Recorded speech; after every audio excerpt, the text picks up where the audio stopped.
Hi everybody and welcome. Advertising first. Here it is. Fish feel pain. Scrutiny of a dogma by yours truly.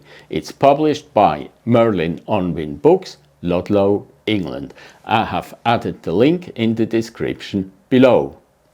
That was the advertising, so let's head for today's contribution, which is Speciesism, the Holy Ghost of animal rights.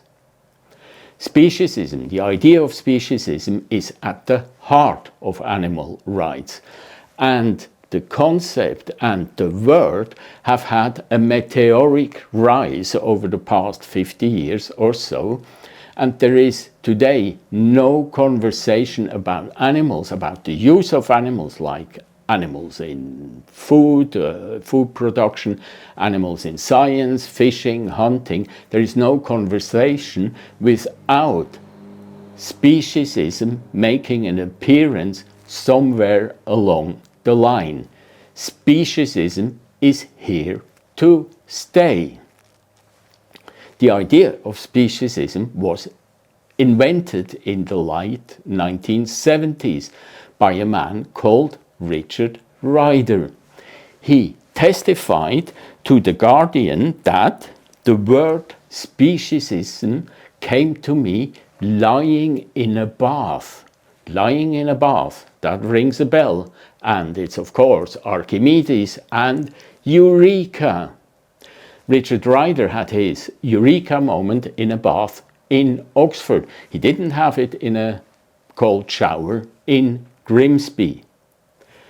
His Eureka moment yielded this definition: speciesism is, like racism or sexism, that's very important, like racism or sexism, a prejudice based upon morally irrelevant physical differences. Let's note, speciesism is like racism or sexism, a prejudice based upon morally irrelevant physical differences.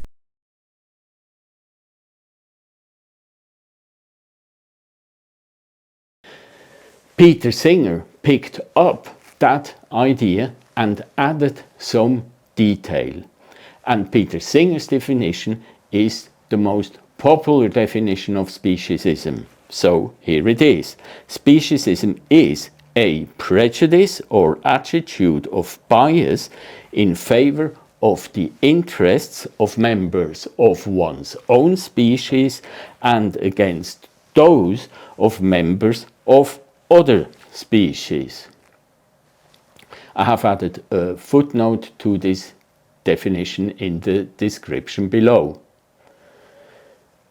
Speciesism, the concept or the idea of speciesism, is always linked to social issues like racism or sexism.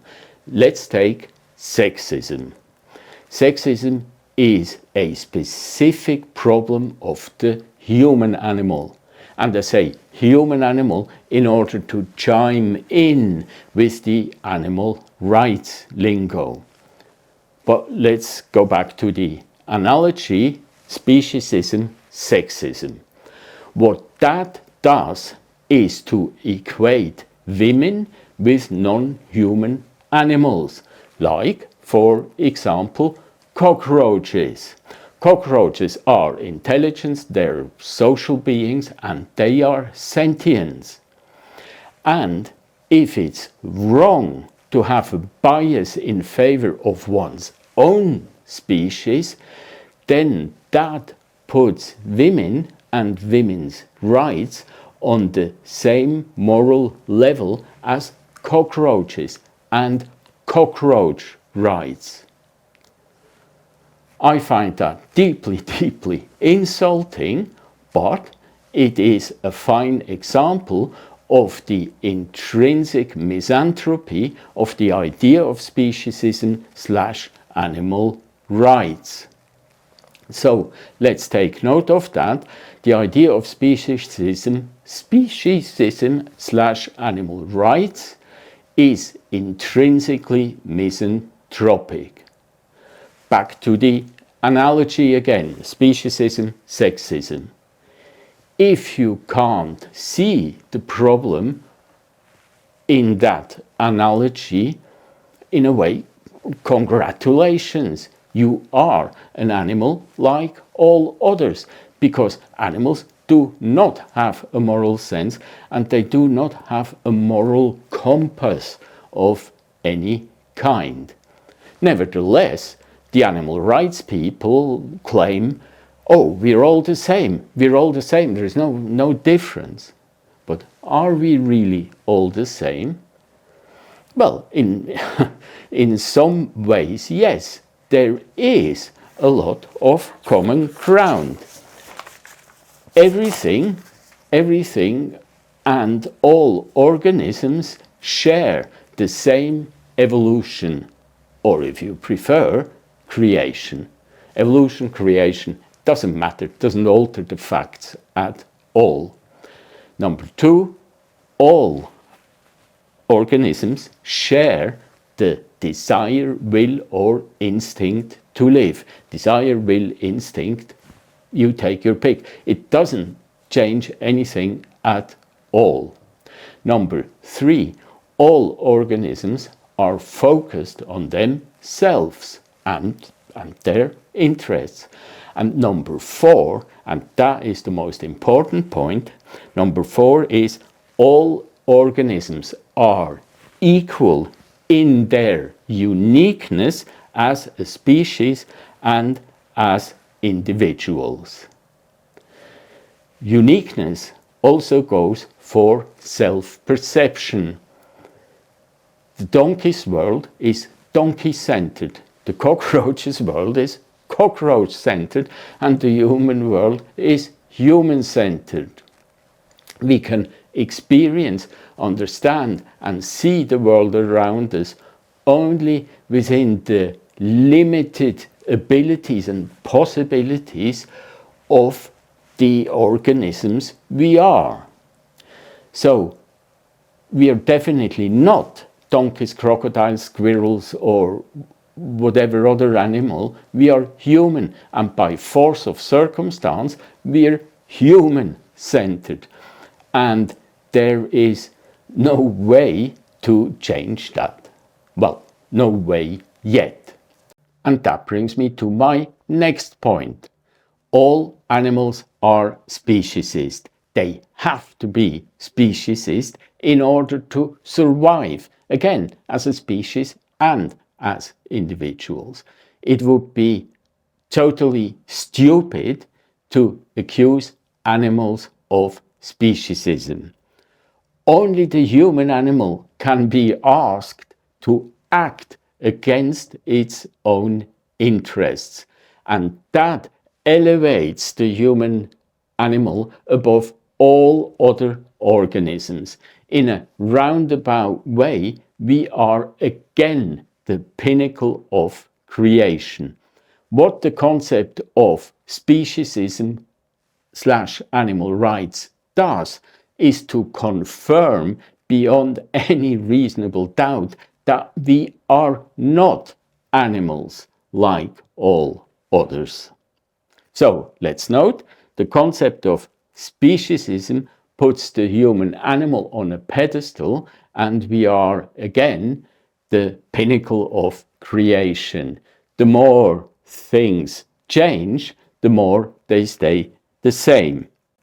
And the beauty of it is that speciesism, or the concept of speciesism, is speciesist itself. Anti-speciesism is a bias in favor of our own species because it makes all saints of us. And that is in our best interest and against the interests of many, many other animals. Get in touch with me for examples of this. Well, you could look at the situation from the other side, and the other side would be that acting systematically against the human interest is a recipe for self-extermination. And if that happens, the problem of speciesism ceases to exist. So let's take note again. The idea of speciesism is itself speciesist. All that skepticism and all these objections don't matter, because speciesism is not a scientific concept. Like the Marxist class struggle, it is an intellectual dogma. And in order to make sense of that dogma, you have to believe in it.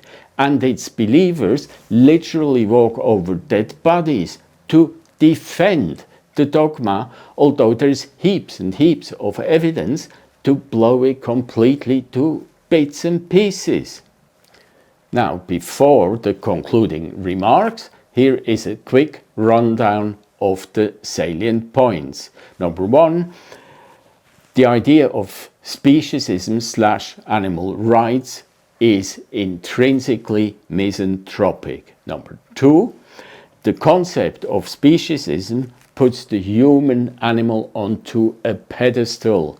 We are again the pinnacle of creation. Number three, the concept of speciesism is itself speciesist. And number four, like the Marxist class struggle, the idea of speciesism is an intellectual dogma. In order to make sense of it, you have to believe in it. As a dogma, the idea of speciesism is in no way different from religious dogmas. The idea of speciesism is to animal rights what the idea of the Holy Ghost is to Christianity. Now, just suppose I would have to make a choice between the idea of speciesism and the idea of the Holy Ghost. I would, of course, go for the Holy Ghost. Of course, no question, because the Holy Ghost has at least some spirit. That's all for today. Thank you for bearing with me. Cheers.